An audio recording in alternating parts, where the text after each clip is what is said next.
जय हिंद। स्वागत है आपका हमारे इसी पाठशाला सेंटर यूट्यूब चैनल में। आज हम करने वाले हैं छत्तीसगढ़ सामान्य अध्ययन के अंतर्गत मराठा काल के एमसीक्यू। टोटल 125 एमसीक्यू करने हैं, उसमें से हमारा 50 एमसीक्यू हो चुका है। आगे 100 सॉरी सॉरी आगे हम और एमसीक्यूज करने हैं 125 तक। ठीक है, तो हो सकता है वीडियो आपका 2 या 3 पार्ट में और आ जाए, क्योंकि अधिकतम हम एक क्लास में 25 से 30 एमसीक्यू कर पा रहे हैं, क्योंकि उसको एक्सप्लेनेशन भी करना होता है। एग्ज़ाम यदि आप निकालना चाहते हैं एडीओ का या फिर किसी चीज़ का, तो आप हमारे क्लास में फ्री में सारे वीडियोस देख सकते हैं, जिसका कोई भी कॉस्ट आपको नहीं लगने वाला है। केवल आपको चैनल सब्सक्राइब करके बेल आइकॉन ऑन करना है, जिससे आपको यदि जब भी कोई क्लास लगेगी तो उसका नोटिफिकेशन आपको चला जाएगा। तो आज का जो प्रश्न है वो हम शुरू करते हैं। आज का प्रश्न शुरू करने से पहले यदि आपने पुराने वीडियो नहीं देखे हैं तो वो वीडियो पहले देख लीजिएगा, ताकि आपको आसानी से समझ में आ जाए। तो आज का पहला प्रश्न क्या है? तो आज का पहला प्रश्न है हमारे पास, छत्तीसगढ़ में मराठा शासन के दौरान किसी परगना के प्रमुख को क्या कहा जाता है? परगना के प्रमुख को क्या कहा जाता था? तो परगना के प्रमुख को कहा जाता था कमाविसदार। ठीक है? परगना के प्रमुख को क्या कहा जाता था? तो परगना के प्रमुख को हम कहते थे कमाविसदार। ठीक है, अब इस वीडियो में, अगले वीडियो में आपको बता दूंगा कि कौन से इंसान को या फिर कौन से पद को कहाँ के लिए सृजित किया गया था परगना के हिसाब से। ठीक है, तो चलिए हम नेक्स्ट पढ़ते हैं आज का क्वेश्चन। छत्तीसगढ़ में मराठा प्रशासन के संबंध में निम्नलिखित में से कौन से कथन सत्य है? मराठों ने कलचुरियों की प्रशासनिक व्यवस्था को जारी रखा, गलत बात। उन्होंने अपना नया प्रशासनिक व्यवस्था लाया, परगना ला दिया है ना, परगना के लिए कमाविसदार की नियुक्ति कर ली, सूबेदारी व्यवस्था लिया। तो कहाँ से उनकी प्रशासनिक व्यवस्था को जारी रखा? नहीं रखा।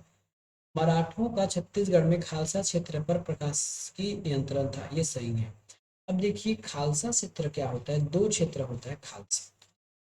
खालसा क्षेत्र क्या होता है, ये देखिए।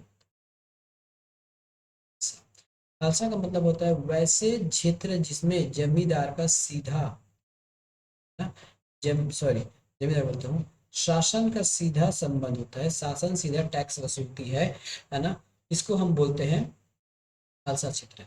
और कुछ क्षेत्र थे जमींदारी वाला, जमींदारी या फिर तालुकदारी वाला। उसमें क्या है, जमींदारों के माध्यम से टैक्स वसूल कर शासन को या फिर मराठा शासन को सौंपा जाता था।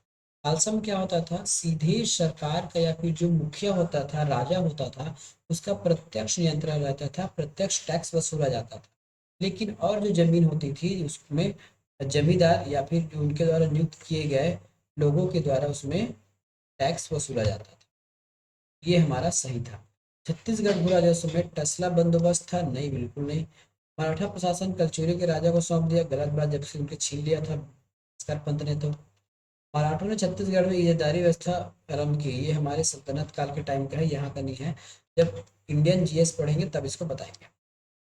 छत्तीसगढ़ में मराठा प्रशासन के संबंध में निम्नलिखित में से कौन सा कथन सत्य नहीं है? तो प्रशासकीय इकाई परगना का मुख्यालय कमाविसदार था, ये तो बिल्कुल सही है। ग्राम प्रशासन गौटिया के द्वारा संपादित होता था। ग्राम जो प्रशासन है वो गौटिया के द्वारा प्रशासन होता था। ठीक है, तो ये भी सही है। तीसरा है कि भू राजस्व वसूली के लिए कोटवार की नियुक्ति की गई थी, ये गलत बात है। कोटवार जो केवल गांव का रक्षक था, है ना, वो गांव का देख रेख करता था, ये काम था। ग्राम स्तर पर ग्राम पंचायतें न्याय करती थी, ये सही था। ठीक है, अब हम यह देख लेते हैं कि कौन किसके लिए नियुक्त हुआ था। सबसे पहले देखते हैं सूबेदार के बारे में। सूबेदार जो है कंप्लीट पूरे छत्तीसगढ़ में नियंत्रण रखता था।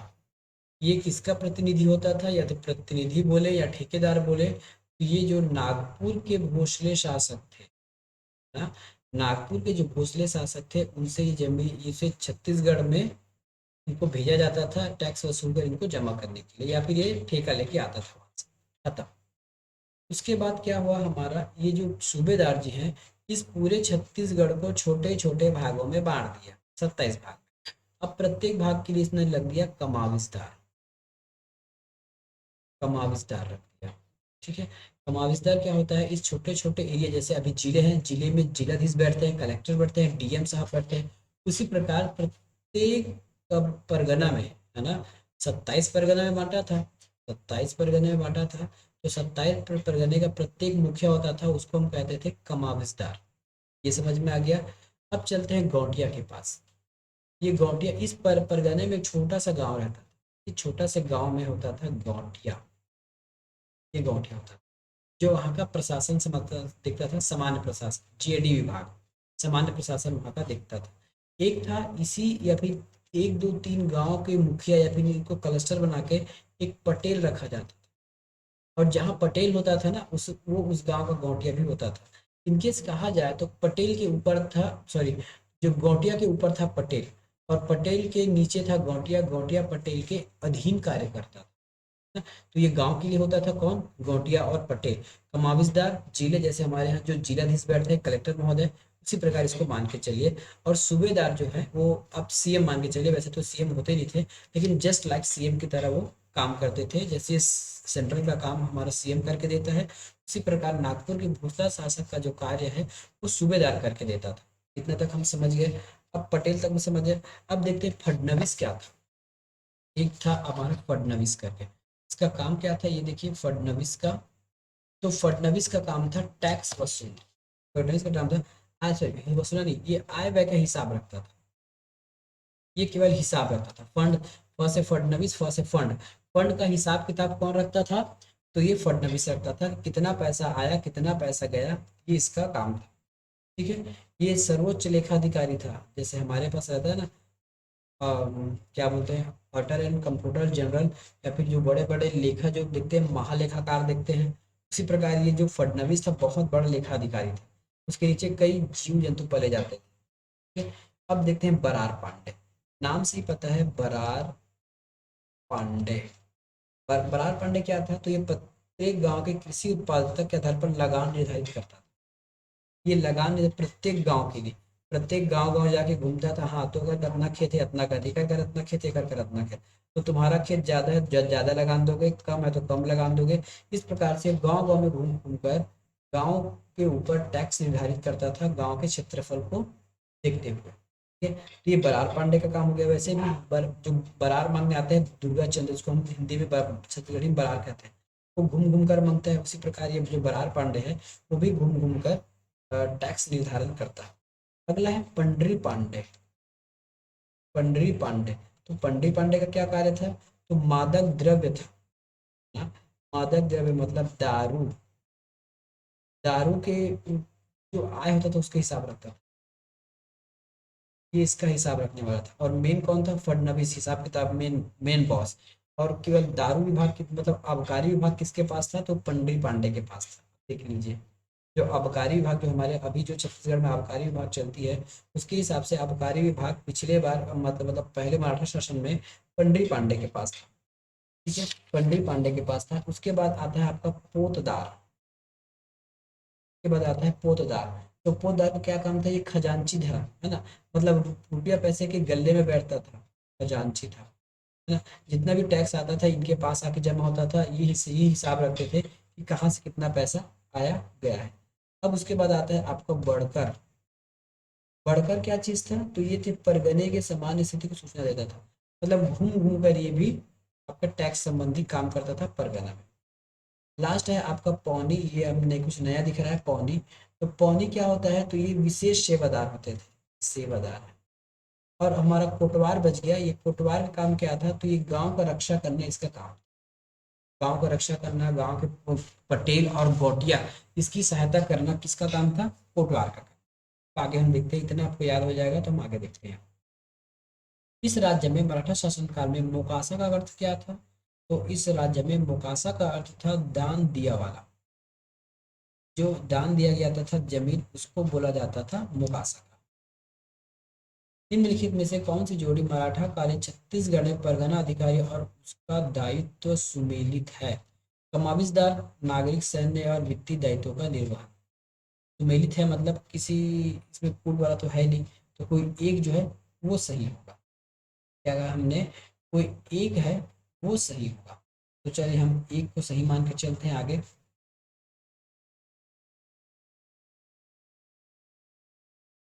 इसमें एक को हम सही मान के चलते हैं। तो कमाविजदार, कमाविजदार कौन था? कमाविजदार कौन था? तो इसमें सुमेलित मान लें सही को। तो नागरिक, सैनिक और दायित्वों का निर्वहन करता था कमाविजदार। बढ़कर परगने का वाय वाय नहीं रखता था, ये गलत बात है। आय व्यय के हिसाब तो फडणवीस रखता था, ठीक है। और बरार पंडे क्या करता था? तो बरार पंडे का काम था प्रत्येक गांव में घूम घूम कर, है ना, तो गांव के राजस्व अभिलेखों को तैयार करना। परगना लेखाधिकारी राजस्व अभिलेखों का तैयार करना। जो हमारा सही है वो देखते हैं। हमारा सही इसमें है ये वाला, नागरिक, सैनिक एवं वित्तीय दायित्वों का वहन करना, ये कमाविजदार का काम। पोतदार का काम क्या था? तो पोतदार का काम था हमारा, या खजांची था, ये पैसे रुपये का हिसाब किताब रखता था, ठीक है। इसी प्रकार हम आगे देखते हैं।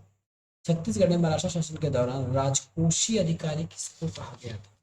राजकोषीय अधिकारी था आपका पोतदार। पोतदार जो है वो राजकोषीय अधिकारी था। अगला है, मराठा शासन के दौरान छत्तीसगढ़ में ग्राम प्रधान के पद पर कौन था? तो यहाँ पे गौटिया, फडणवीस, कमाविजदार, बड़कर नहीं। तो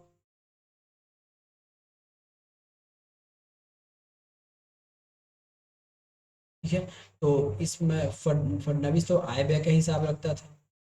बढ़कर भी गांव के जो घूम घूम कर देखता था गांव में टैक्स। और कमाविजदार तो परगने, हाँ, परगने का मुखिया था। तो यहाँ पे आ जाएगा हमारा गौटिया। यहाँ पे क्या आ जाएगा हमारा? गौटिया, ठीक है। यहाँ पे क्या आ जाएगा? गौटिया आ जाएगा। सूची एक को दो से मिलाइए। परगना का व्यवस्था अधिकारी और दायित्व। परगने में आपका फडणवीस था, गौटिया था, बड़कर था, मतलब परगने के अंतर्गत।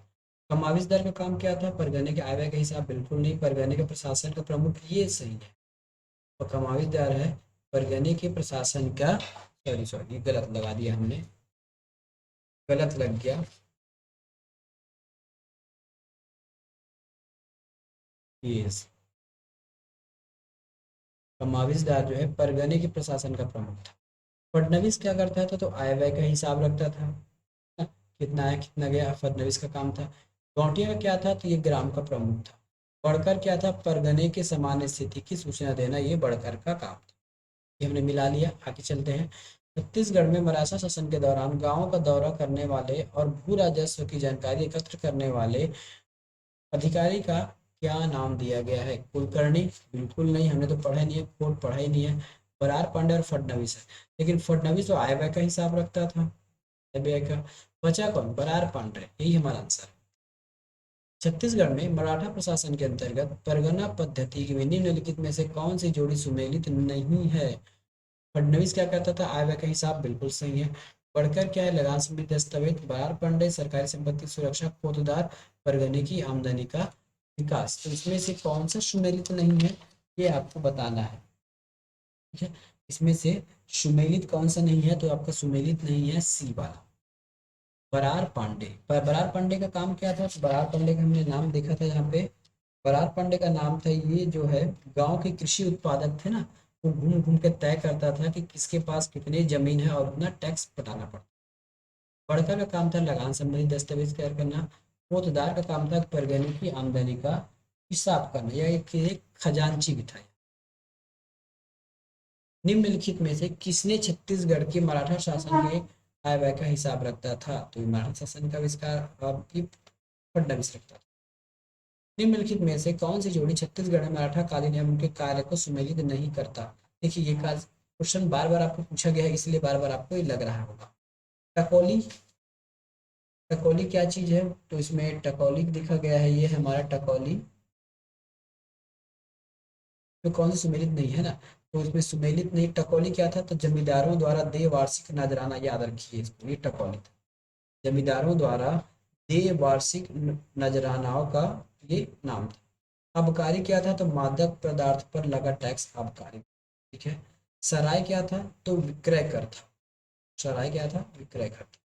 पंडरी क्या है? पंडरी, पंडरी है गैर कृषि व्यवसायों का कर, ठीक है। पंडरी है हमारा गैर कृषि व्यवसायों का कर है पंडरी। तो ये भी सही हो गया।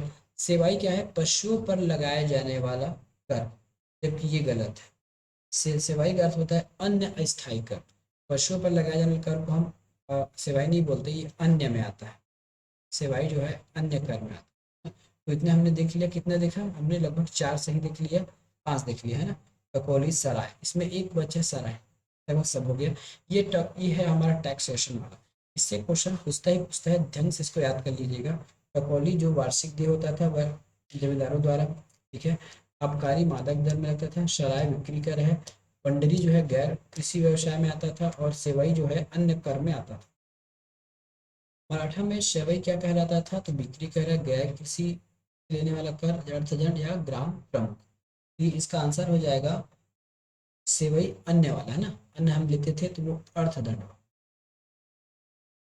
मराठा कालीन छत्तीसगढ़ में सेवाई निम्नलिखित में से किससे संबंधित था? तो ये जुर्माना था, ठीक है?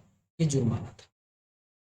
छत्तीसगढ़ के ग्रामीण क्षेत्रों में पौनी का अर्थ क्या होता है? छत्तीसगढ़ के में पौनी का अर्थ होता है विशेष सेवादार।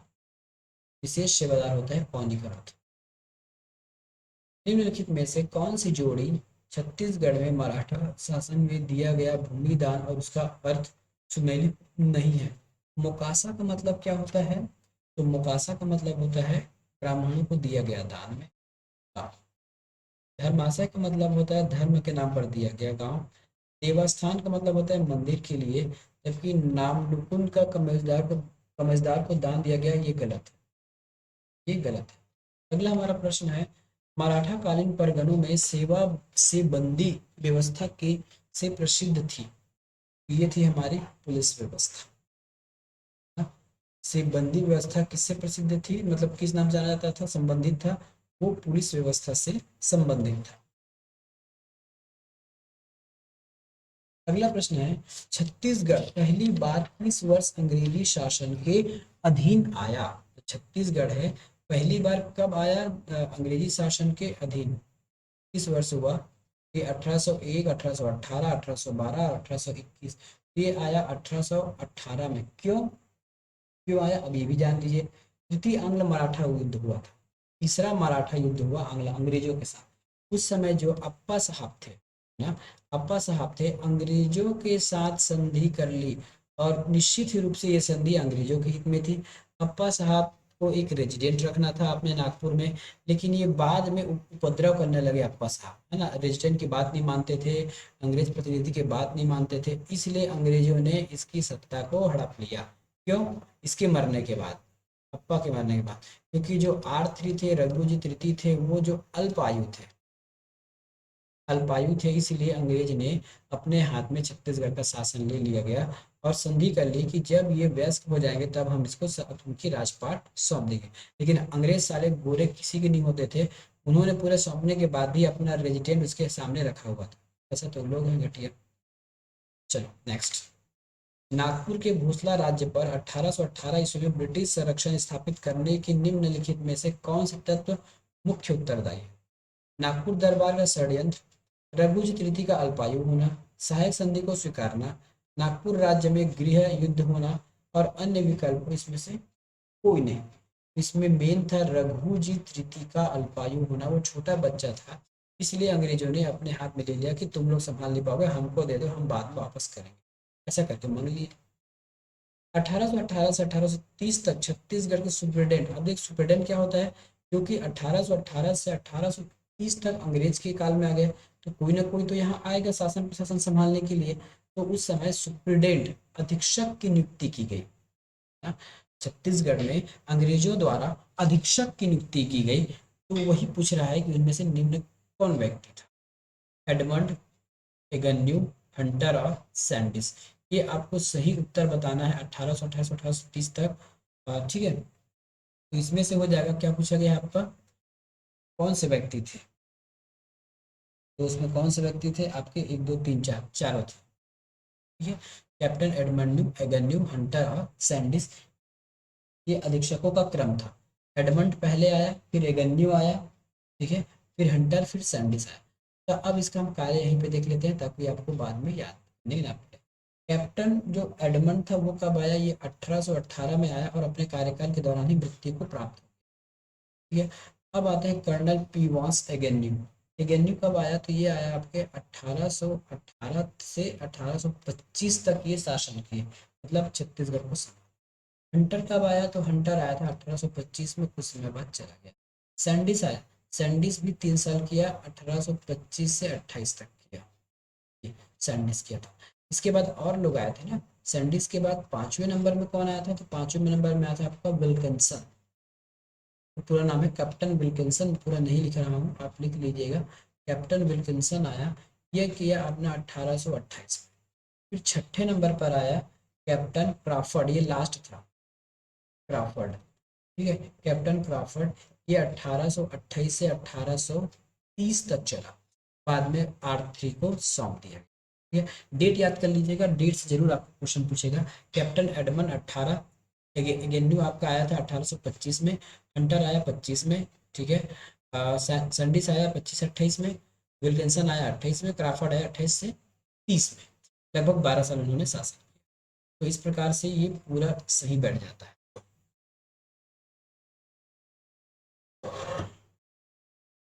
अगला है भोसले राज्य पर ब्रिटिश संरक्षण की अवधि में किसे छत्तीसगढ़ का अधीक्षक नियुक्त नहीं किया गया था?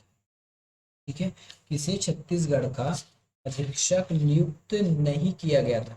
एडमंड को किया गया था, हंटर को किया गया था, एगन्यू को किया गया था, इलियट को नहीं किया गया था। ये इलियट हमारे अधीक्षक नहीं थे, ये तो बाद में हमारे जब पूर्ण रूप से अंग्रेजों ने अपने हाथ में ले लिया, तब ये बन के आए थे इलियट। ठीक है, यहाँ का अधीक्षक नहीं है, कुछ और नाम था, मेरा ध्यान से उड़ रहा है मेरा, है ना। ये यहाँ के हमारे, सॉरी, कमिश्नर बन के आए थे, है ना। ये यहाँ के कमिश्नर बन के आए थे इलियट। छत्तीसगढ़ में नियुक्त प्रथम ब्रिटिश अधिकारी कौन था? इलियट, स्मिथ या एडमंड? तो सबसे पहले आया था एडमंड। कब आया था? 1818। ब्रिटिश संरक्षण काल में निम्नलिखित में से कौन सा इस राज्य का प्रथम सुप्रिटेंडेंट था, अधीक्षक? तो कौन था ये? हमारा एडमंड था, ये पहले बार आया। एडमंड के बाद आया एगन्यू, ये दूसरे बार आया। तीसरे बार आया था इसमें कैप्टन हंटर, ये हंटर आया। फिर हंटर के बाद आया था सैंडिस, और सैंडिस के बाद आया था विल्किंसन, पांचवें में आया था विल्किंसन। टोटल 6 ही तो हुए हैं, नाम याद रखना पड़ेगा, टोटल 6 है, टोटल 6 लोग हैं। छठवा कौन था? तो छठवा था आपका क्राफर्ड, क्राफर्ड था।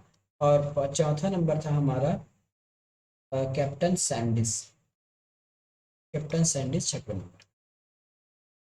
प्रथम अधीक्षक, फिर से घुमा फिरा के क्वेश्चन पूछा, एडमंड था। नागपुर के भोसला राज्य पर ब्रिटिश संरक्षण के अंतर्गत छत्तीसगढ़ में नियुक्त प्रथम सुप्रिटेंडेंट का नाम क्या था? देखिए, एक ही क्वेश्चन को बार बार घुमा के पूछ रहा है। इसका नाम था एडमंड, एडमंड, एडमंड, याद रखना। एडमंड के बाद आया, सॉरी, ये पहला है, उसके बाद आया एगेन्यू, एगेन्यू के बाद आया हंटर, हंटर के बाद आया सैंडिस, सैंडिस के बाद आया विल्किंसन, और विल्किंसन के बाद आया क्राफर्ड। ठीक है, विल्किंसन के बाद आया क्राफर्ड। नागपुर राज्य का ब्रिटिश संरक्षण काल में इस राज्य का प्रथम सुप्रिटेंडेंट, देखिए सेम क्वेश्चन बार बार पूछ रहा है, captain Edmund. Superintendent captain Agnew का मुख्य कार्यकाल था, क्या था? तो एगेन्यू के समय ऐसा कौन सा मुख्य कार्य हुआ है, महत्वपूर्ण कौन सा था? तो ये राजधानी परिवर्तन। एगेन्यू ने रतनपुर से रायपुर ले आया, रतनपुर से रायपुर, रायपुर ले आया कौन? एगेन्यू ने। तो क्या हो जाएगा? राजधानी परिवर्तन।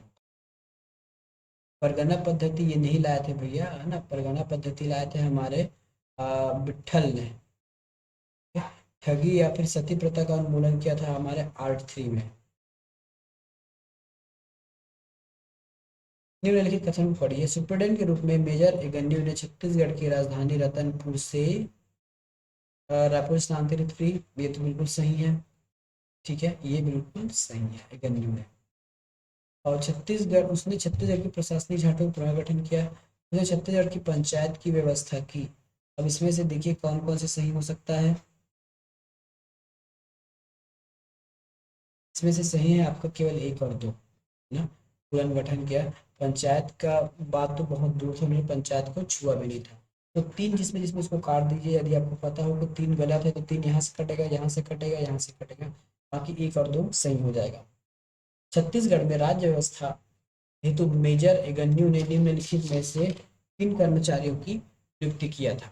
एगन्यू ने किन कर्मचारियों की नियुक्ति किया था? तो वो थे आपके बरार पांडे, पोतदार, अमीन। अमीन नाम का कोई भी नहीं था, अमीन था, पोतदार था और बरार पांडे। ब्रिटिश नियंत्रण काल में निम्नलिखित में से कौन सी घटना इस राज्य में हुई? ब्रिटिश साम्राज्य में विलय हो गया, भोसले शासन की समाप्ति हो गई, राज्य का स्थानांतरण हो गया, तहसीलदारी व्यवस्था का प्रारंभ हो गया। इसमें से कौन सा था? तो राज्य का स्थानांतरण हुआ। भोसले शासन की समाप्ति तो हुआ नहीं था क्योंकि R3 बचे थे। ब्रिटिश राज्य में विलय हुआ नहीं था क्योंकि उनको केवल संधि के तौर पर छत्तीसगढ़ दिया गया था, और तहसीलदारी व्यवस्था भी गलत है। इनमें से किस ब्रिटिश अधिकारी ने छत्तीसगढ़ की राजधानी रतनपुर से रायपुर लाई? तो वो थे हमारे मेजर एगेन्यू।